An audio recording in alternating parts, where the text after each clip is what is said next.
السلام عليكم ورحمة الله تعالى وبركاته. إخوة، مرحبا بكم في توقعات النشرة الجوية لهذا اليوم، يوم الخميس 3 دجنبر بإذن الله، وكذلك يوم الغد الجمعة 4 دجنبر، وكذلك يوم الخميس 5 دجنبر بإذن الله، كذلك يوم السبت 5 دجنبر بإذن الله تعالى. كما كنلاحظوا توقعات الأحوال الجوية بالمغرب لهذا اليوم، فعلى العموم الطقس سيكون مشمس في جل المناطق المغربية كما كنلاحظوا، وكذلك ارتفاع طفيف درجة الحرارة خصوصا في المدن الداخلية والمدن الوسطى للمملكة، وكذلك المناطق الجنوبية اللي تعرف واحد الارتفاع شبه ملحوظ في درجات الحرارة. فمدينة وجدة غادي يكون فيها الطقس مشمس، كذلك مدينة الناظور اللي غادي تعرف بعض التساقطات أو الزخات المطرية الضعيفة، هي ومدينة طنجة اللي غيعرفوا فقط تساقطات مطرية أو زخات مطرية ضعيفة. أما باقي المناطق فغادي تعرف واحد الطقس اللي غيكون مشمس خلال هذا اليوم.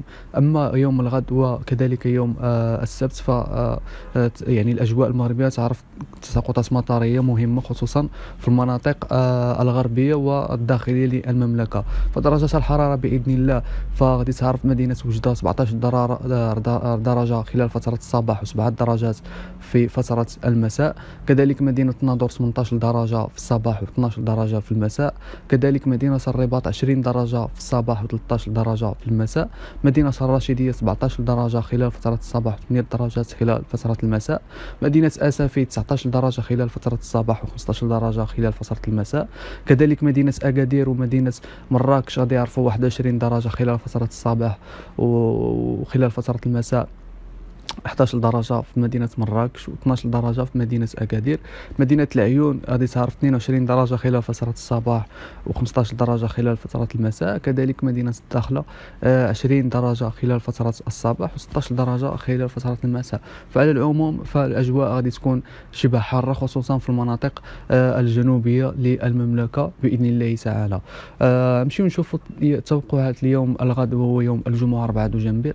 كما كنلاحظوا مدينة طنجة وكذلك مدينة الرباط ومدينة الدار البيضاء أسافي مراكش فاس كذلك مدينة وجدة والناظور غيعرفوا تساقطات مطرية أو زخات مطرية، باستثناء المناطق ديال مدينة طنجة ومدينة الرباط اللي غيعرفوا تساقطات مطرية قوية بإذن الله تعالى. أما مدينة الرشيدية وأكادير والعيون وكذلك الداخلة فيعرفوا أجواء مشمسة ومعتدلة نوعا ما. أما بخصوص درجة الحرارة فدرجة الحرارة تعرف واحد الانخفاض ملحوظ خصوصا في المناطق الشرقية والداخلية للمملكة.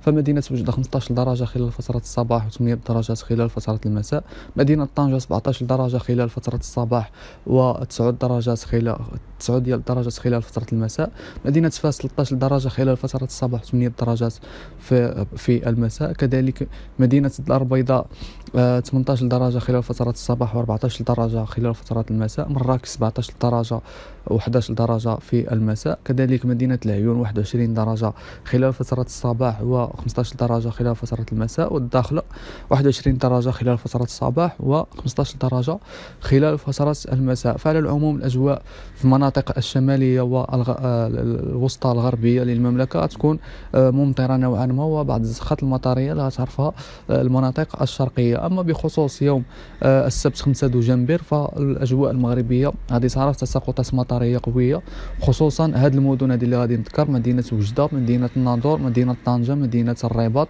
مدينة فاس، مدينة الدار البيضاء، مدينة أسافي، مدينة مراكش، كذلك أكادير والعيون اللي غيعرفوا تساقطات مطرية مهمة خصوصا هاد المدن هذه. أما مدينة الرشيدية ومدينة الداخلة غيعرفوا تساقطات مطرية غيعرفوا أجواء مشمسة وكذلك ارتفاع طفيف درجات الحرارة باستثناء باقي المدن المغربية.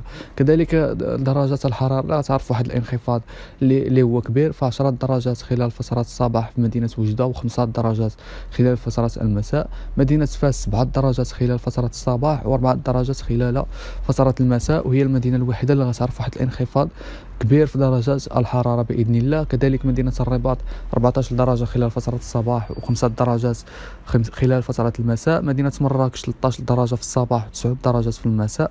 مدينة أسفي 15 درجة خلال فترة الصباح و12 درجة في المساء. مدينة العيون 19 درجة في الصباح و14 درجة في المساء. كذلك مدينة الداخلة 20 درجة في الصباح و16 درجة خلال فترة المساء بإذن الله. فعلى العموم في الأجواء المغربية اليوم السبت وكذلك يوم الغد الجمعة فتعرف تساقطات مطرية مهمة خصوصا المناطق الغربية والمطلة على الساحل وكذلك المناطق الداخلية والشمالية للمملكة. أما المناطق الجنوبية فتعرف يعني بعض الزخات المطرية الضعيفة وكذلك ارتفاع طفيف درجات الحرارة. نتمنى الله نكون فتكم في التوقعات هذه. ما تنساوش تبارطاجيو الفيديو مع الناس اللي مهتمين بتوقعات الأحوال الجوية. نشوفكم في فيديو جديد. دمتم في أمان الله ورعايته. إلى اللقاء.